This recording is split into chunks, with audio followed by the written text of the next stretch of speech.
Hello, I'm Larry Wilson, and welcome to this segment in our study on the 5 essential Bible doctrines.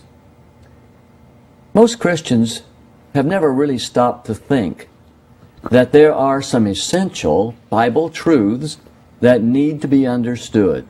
Most people are just happy with the idea, I'm saved and there's nothing to worry about. What are we having for supper? But you know, God is marvelous. God is big. God is huge in His structures, in His ways, and His love and His justice and His mercy are something that we need to understand. One of the essential Bible doctrines that most Christians today have never really stopped to consider is the perpetuity or the perpetual nature of the Ten Commandments. Of course, Christians refer to the Ten Commandments as an icon. You may remember a few months ago there was a big stew about a justice there in the state of Alabama who had put a monument of the Ten Commandments in the Capitol building of the state there, and the big struggle that all went through. But most Christians don't really stop to think about how important the Ten Commandments are. They think more about the icon than what is commanded in the commandments. In the studio here with me today is Letty Kincaid, and we're discussing these 5 essential Bible doctrines, and we're going to talk about the Ten Commandments, specifically the Sabbath commandment. Letty, welcome to the broadcast. Thank you very much, Larry. You were raised a Roman Catholic. Yes. Roman Catholics go to church on Sunday as the big day. Yes. They also attend church on other days as well. Mm-hmm. Yes. But when you discovered and first learned about God's 7th day, how did that mess up your life?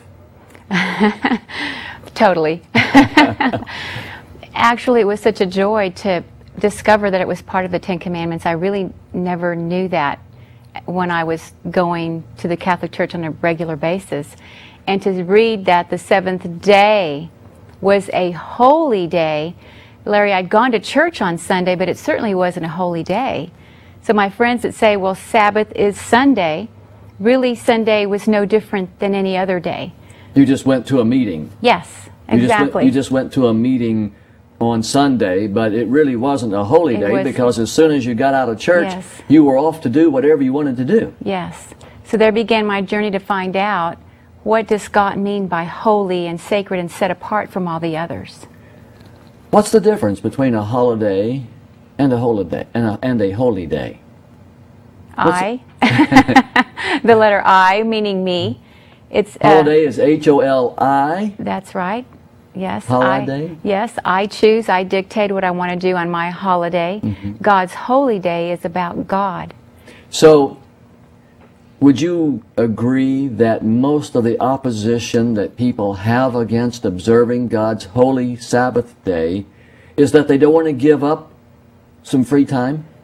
Yes, that is everything, because Saturday is a huge day for sports, for shopping, for social gatherings, for parties, and to choose to truly go be due and to put aside what I want to do so that I can have quality time with God and really close the door to the world for 24 hours truly is a faith decision. Yes, it is. It's a surrendering That's faith. Right. Yes. Faith surrenders to the authority of the Holy Spirit. Yes. Now, let's make it clear that many Christians have had no conviction about Sabbath and its observance.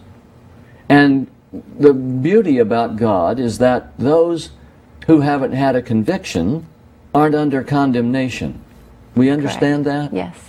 Yes. In other words, to him that knows to do right and does it not, to him it is sin. That's the principle God follows. Yes.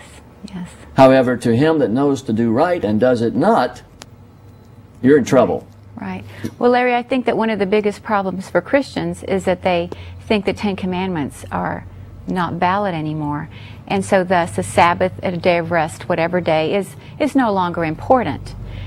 What does the Sabbath do for you?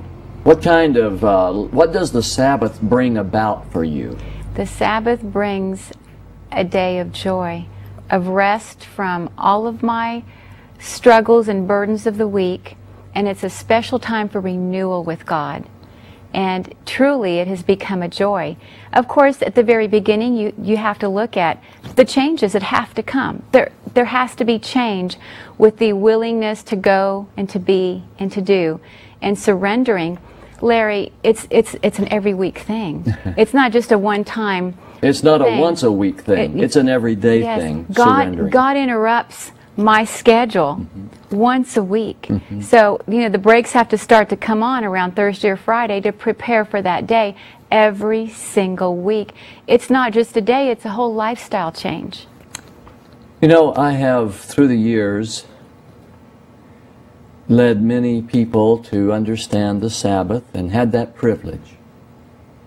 And I've got to testify to something that is just amazing. Many people that I have introduced the Sabbath to have lost their jobs. You know, the truth will set you free, Jesus said. Your friends, your family, your job, and your church. Because if you're all about truth, you're moving on to the higher ground ever. Yes.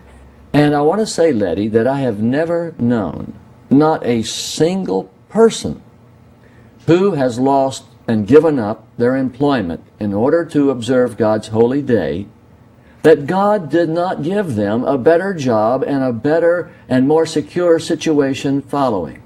Now, of course, it was scary as all get out, you know, to start with. Well, Larry, I told you at age 16 I became a Christian, and Yes. I was convicted of the Sabbath. So here I go for my first job interview, and I was afraid of telling my potential employer that I would not work on Sabbath. And I was shaking and nervous, and so I told him that I was a Sabbath keeper and would not work on Saturday. And God honored my willingness to do that, and he said, "Can you work on Sunday?" I said, "Sure." He goes, "No problem." Boy, was I relieved. Well, you know, the fourth commandment, this is kind of an interesting thing. Most everyone, Christian or non-Christian, would agree that it's wrong to kill, it's wrong to steal, it's wrong to commit adultery, it's wrong to covet, it's wrong to dishonor your parents, you know. It's wrong to bear false witness and be a liar. It's wrong to take God's name in vain. It's wrong to worship idols. It's wrong to do all these things.